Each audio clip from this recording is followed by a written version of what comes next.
दोस्तों अभी पूरी दुनिया इब्राहिम रईसी इब्राहिम रईसी की मौत से उबरी ही नहीं थी। अभी ये कयास लगाए ही जा रहे थे कि क्या हेलीकॉप्टर क्रैश एक सोची समझी प्लानिंग के तहत हुआ है या एक एक्सीडेंट हुआ है। इस बात की क्लैरिटी थी ही नहीं। अभी अचानक से क्या हुआ है, हमास ने इजराइल के तेल अवीव पर एक सरप्राइज अटैक लॉन्च कर दिया है, जिसको फिर से इजराइल का आयरन डोम नाकाम नहीं कर पाया है।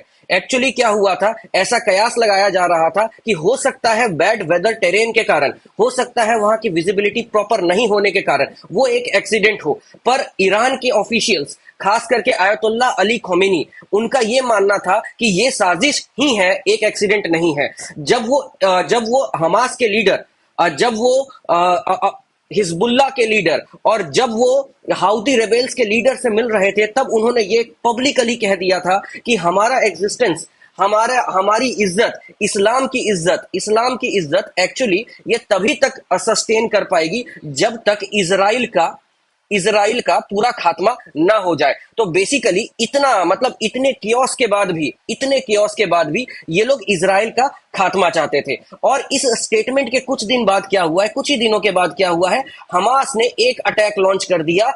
अभी कल की बात है, हमास ने क्या किया, एक सरप्राइज मिसाइल अटैक लॉन्च कर दिया इजराइल के तेल अवीव पर। हालांकि ऑफिशियली इजराइल का जो कैपिटल है वो तेल अवीव ही है, बट इसराइल जो भी है अपना कैपिटल वो जेरूसलम को बताता है। तो हम लोग इंडिया का स्टैंड लेकर के चलेंगे, इंडिया की बात मानेंगे। उसके बाद देखो, एक्चुअली ये पर्टिकुलर चीज तो हो ही रही थी, साथ में क्या होता है कि इसका जो रिटेलिएशन है वो भी इसराइल की तरफ से देखने को मिला। एक्चुअली आप यहां पर देख रहे होगे, आपको रेड कलर का कुछ एरिया यहां पर दिख रहा होगा।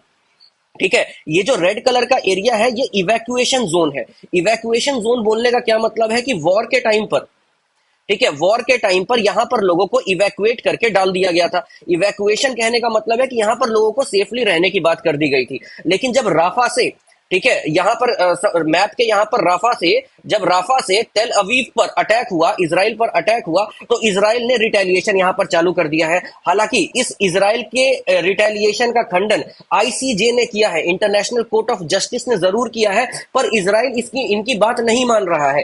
पहले भी इसराइल पर बहुत ज्यादा प्रेशर था, बहुत ज्यादा उसके ऊपर प्रेशर क्रिएट किया जा रहा था कि वो यहां पर ह्यूमैनिटेरियन कॉज को देखे और चुपचाप अटैक को रोके। तो इसराइल का पलटवार ये था, इसराइल का स्टेटमेंट ये था कि अगर इसराइल ने लड़ना बंद कर दिया तो पूरा का पूरा इसराइल खत्म कर देंगे ये हमास के लोग। तो बेसिकली यहां पर ये बात सामने आ रही है कि आईसीजे, देखिए दोस्तों, अभी आप कंफ्यूज नहीं होइएगा।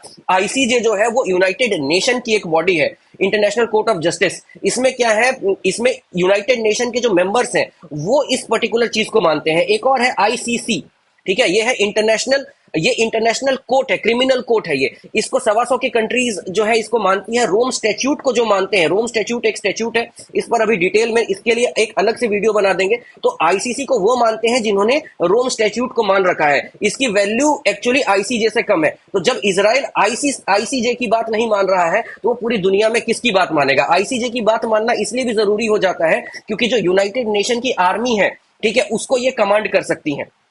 हालांकि ये कई बार फ्रूटफुल नहीं होती है, जैसे रशिया यूक्रेन वॉर में ये फ्रूटफुल नहीं है क्योंकि रशिया यूएनएससी का एक परमानेंट मेंबर है और वो वीटो मार देता है। सिमिलर केस यहाँ पर इजराइल का दोस्त यूएस है, यूएस क्या करता है, वीटो मार देता है। तो यहाँ पर बेसिकली क्या हो रहा है कि इजराइल ने क्या किया है, रिटेलिएशन में इसराइल ने रिटेलिएशन में राफा में फिर से अटैक लॉन्च कर दिया है। और ऐसा माना जा रहा है कि 35 के आसपास लोगों की मौत हो चुकी है। अब ये 35 के आसपास जो मौतें हैं वो किनकी है, इस पर अभी डिबेट है, कोई पुष्टि जारी नहीं की गई है। लेकिन अगर कॉमन सेंस की बात करें तो ये एक इवैक्यूएशन जोन है, ये एक इवैक्यूएशन जोन है, तो यहां पर ऑलमोस्ट सिविलियन ही रहे होंगे। तो यहां पर बेसिकली ये बात होती है। लेकिन अब ये जो पूरा मुद्दा है इसकी एनालिसिस हम आज के इस वीडियो में करेंगे कि क्या वाकई इब्राहिम रईसी की जो मौत हुई है, क्या उनको वाकई में जस्टिस मिल गया है। क्या सच में जो हेलीकॉप्टर में जो दुर्घटना हुई है, क्या सच में वो एक एक्सीडेंट नहीं है और एक सोची समझी प्लानिंग है। क्या सच में इस थियरी को, इस कॉन्स्पिरेसी थियरी को मानना चाहिए। तो दोस्तों अभी तक इसका कोई इसको मतलब इसकी पुष्टि ना तो कोई इंटरनेशनल न्यूज़पेपर, कोई जर्नल और ना ही कोई एक्टिविस्ट करेंगे।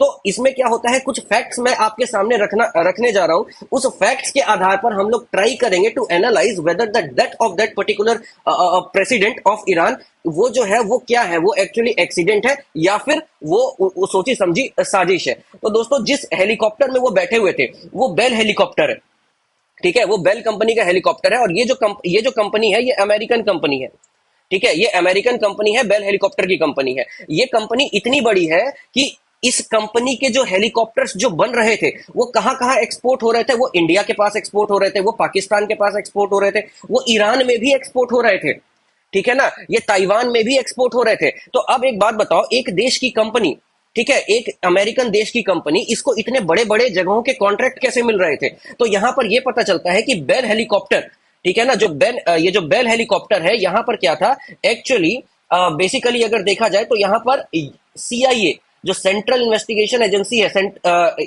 जो एक खुफिया एजेंसी है किनकी, अमेरिका की, ठीक है, वो अमेरिका की एजेंसी का इन बेल हेलीकॉप्टर्स में इनका हाथ था। एस्टेब्लिशमेंट करवाने में पूरा का पूरा क्या उसको बोलते हैं, टेन्योर दिलवाने में, पूरा का पूरा मतलब कि जो सर्विसेज की डिमांड है उसको दिलवाने में सीआईए का हाथ यहां पे रहता था। अब सीआईए का हाथ इस हेलीकॉप्टर की कंपनी में क्यों रहता था? ऐसा नहीं है कि सीआईए का हाथ इसी कंपनी में, इसी हेलीकॉप्टर की कंपनी में रहता था। आप स्लाइड पर देखिए, यहां पर बेसिकली क्या हो रहा है, एयर अमेरिका, ठीक है ना, ये एक कार्गो एयरलाइन होती थी, इसको भी सीआईए कोवर्टली ओन्ड करता था।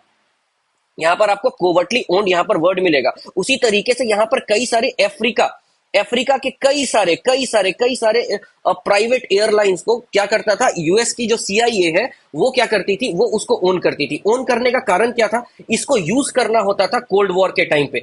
अब इसी हेलीकॉप्टर से, ठीक है, इसी हेलीकॉप्टर से इसी तरीके से यूएसए जरूरत के सामान जैसे इलीगल ड्रग्स हो गया, आर्म्स एंड एम्यूनेशन हो गया, क्योंकि देखो अगर आपको पता होगा तो सद्दाम हुसैन के राइजिंग में भी, तालिबान के राइजिंग में भी, जिया उल हक के राइजिंग में भी किसका हाथ होता था, यूएसए का हाथ होता था। आपने जब कारगिल की लड़ाई देखी होगी तो आपको यह पता चला होगा कि अपने इंडियंस के पास जो वेपन्स थे वो काफी आउटडेटेड थे, उनके पास अपडेटेड थे पाकिस्तानियों के पास। तो पाकिस्तानियों के पास जो वेपन्स थे वो कहां से आए थे, तो वो भाई अमेरिका से वहां तक पहुंचे हुए थे। तो कई बार क्या होता था, अमेरिका दुनिया के सामने उठ करके दिखाता था कि हाँ हमारा वो पार्टनर है। अदरवाइज वो क्या करता था, सीआईए की मदद से, इन एयरलाइंस की मदद से वो कोवर्टली क्या करता था, वो कोवर्टली बेसिकली वहां पर आर्म्स एंड एमुनेशन पहुंचाता था। तो अब यहां पर हम लोग हेलीकॉप्टर की कंपनी की बात क्यों कर रहे हैं या हेलीकॉप्टर की बात क्यों कर रहे हैं, क्योंकि अगर आप देखोगे यहां पर जितने भी आप जो भी कोई ऐसा व्यक्तित्व आपको दिखा है जो लार्जर देन लाइफ हो गया है, उन सब की मोस्टली अगर आप देखोगे तो उन सब की हत्या, उन सब का असैसिनेशन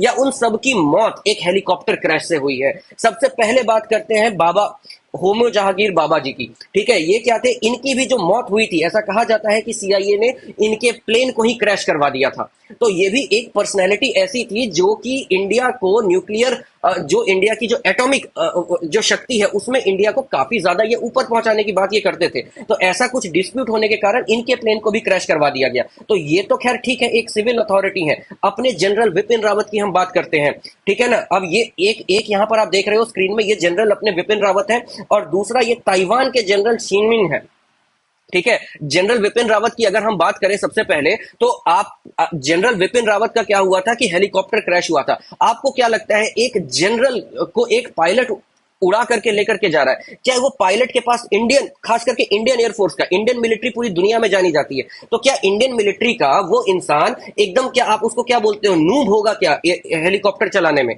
क्या उसके पास ट्रेनिंग नहीं होगी क्या? वो बिल्कुल होगी। जब बिपिन रावत का जब हेलीकॉप्टर क्रैश हो रहा था तो कुछ टूरिस्ट ने उनकी वीडियो बनाई थी। तो एक बात बताओ, नीलगिरी में आप घूमने के लिए गए हो या आप किसी भी जगह पर घूमने के लिए गए हो, आप क्या करोगे, आप हेलीकॉप्टर की वीडियो निकालोगे, वो भी तब अगर मान लो हेलीकॉप्टर क्रैश हो रहा होता।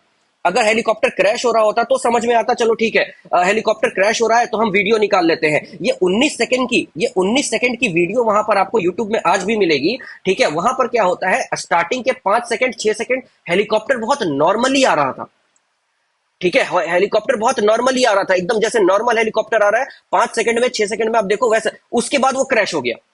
तो किस ऐसे कौन से टूरिस्ट थे जो नीलगिरी घूमने आए थे और उन्होंने क्या किया, जनरल विपिन रावत के जो क्रैश हो रहा था उसको रिकॉर्ड किया। वो कौन टूरिस्ट थे हमें कुछ नहीं पता चला, ठीक है ना, हमें नहीं पता वो कौन टूरिस्ट थे, उन्होंने क्यों रिकॉर्ड किया, और जब कोई घूमने आ रहा है तो वो फिर हेलीकॉप्टर को क्यों रिकॉर्ड कर रहा है। सिमिलर केस था इनके साथ, ताइवान के जनरल के साथ। अब इन दोनों जनरल में एक सिमिलैरिटी है। सिमिलैरिटी क्या है?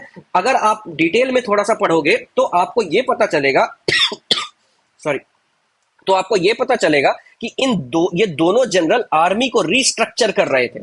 खास करके अभी बिपिन रावत की थियरी सामने नहीं आई है, इनकी थियरी सामने आ चुकी है कि जो आर्म्स डीलर थे, ये जब रिस्ट्रक्चर कर रहे थे ताइवान की आर्मी को, एक्चुअली ताइवान को तो खतरा है चाइना से, ठीक है, अमेरिका कहता है मैं बचा दूंगा, बट फिर भी ठीक है, फॉर द टाइम बिंग तो रिटेलिएशन के लिए कुछ तो चाहिए, तो ये रिस्ट्रक्चर कर रहे थे ताइवान की आर्मी को। उसमें क्या हो रहा था, जो पुराने डीलर्स हैं वो क्या हो रहे थे, काफी इनसे नाराज हो रहे थे, क्योंकि रिस्ट्रक्चर में ये अपडेटेड वॉरफेयर टेक्निक और अपडेटेड चीजों को वहां पर इंस्टॉल कर रहे थे। तो जो लॉबी इनसे नाराज थी उन्होंने इनको मरवा, और आर्म्स लॉबी जो होती है ना वो काफी ज्यादा क्या होती है, बहुत ज्यादा उनको उसके पास बहुत ताकत होती है, बहुत पैसे वाली होती है और रसूख वाली होती है वो, खास करके। और आप देखोगे ना तो ये जनरली जो कंपनियां होंगे, जनरली ये यूएसए की कंपनियां ही होती है।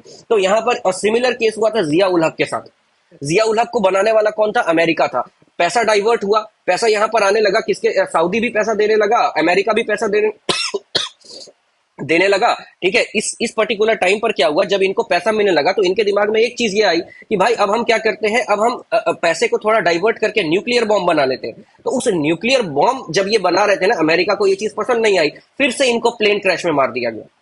तो यहां पर जो बेसिक जो बातें आपको यहां पर समझ में आ रही है कि ये जो चीजें यहां पर क्या आ रही है, प्लेन क्रैश का मुद्दा, हेलीकॉप्टर क्रैश का मुद्दा, ये काफी नया मुद्दा नहीं है। हर बार यही आपको बताया जाता है कि बेसिकली क्या होगा, या तो बैड वेदर होगा, ठीक है, नहीं तो टेरेन खराब होगा, ठीक है, नहीं तो कोई टेक्निकल फेलियर होगा। भाई इतने बड़े बड़े लार्जर देन लाइफ पर्सनैलिटीज हैं ये सब, इनको जब आप लेकर के जाते हो तो क्या आप इन सब चीजों को चेक नहीं करोगे? क्या आपके पास ये दिमाग नहीं है, क्या हमारे पास ये टेक्नोलॉजी नहीं है कि हम वेदर को जज कर पाए? ठीक है, हम वेदर को जज कर सकते हैं पर फिर भी हम वेदर को जज नहीं कर पाए उस टाइम पर। ये कैसे पॉसिबल है? ये तभी पॉसिबल है जब आपने षड्यंत्र रच रखा हो, ठीक है। जब इंटरनेशनल कोर्ट ऑफ जस्टिस ने इजराइल को बोला कि आप राफा पर अटैक बंद करो, आप यहां पर अटैक बंद करो, तो पाकिस्तान जैसे देशों ने आईसीजे का समर्थन किया, पर अब इजराइल रुकने वाला नहीं है। तो अब देखते हैं आगे के टाइम पर होता क्या है, कैसे जियोपॉलिटिक्स बदलती है। तो आशा करता हूं ये आपको वीडियो अच्छा लगा होगा। इस वीडियो में अब तक बने रहने के लिए धन्यवाद।